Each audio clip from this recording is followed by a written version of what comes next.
The Materials Innovation Cloud Lab at Carnegie Mellon University, located in the Manufacturing Futures Institute at Mill 19, is an integrative testbed where AI, robotics, metallurgy, and manufacturing converge.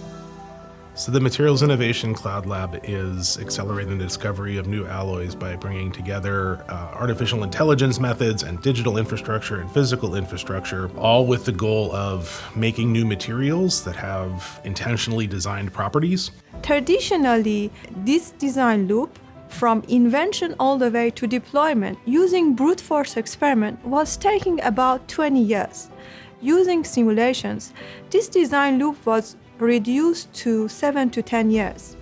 We are hoping that in the near future, with the unified platform of Materials Innovation Cloud Lab and the use of agentic AI, which automate simulations, robotic execution of experiments, the flow of the data, and also the intelligent reasoning, the full iterative loops will be reduced to 1 to 3 years. Then you can imagine how fast we can design new alloys for any industrial application.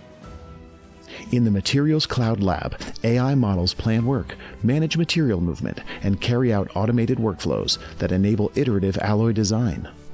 Currently, the challenge is that all the steps of the design are done by human. So we want to take the load out of the human shoulder and give it to the AI agents to perform these steps automatically and efficiently. And also, as we gather the data more and more during this loop of the design, we want to build foundation models that not only retain the knowledge, but also makes the next loop of the design smarter. Researchers are partnering with industry leaders to design materials that can solve pressing challenges, from aerospace applications to microreactors. We can help engineers and designers choose materials specifically for a particular application and then fabricate those materials.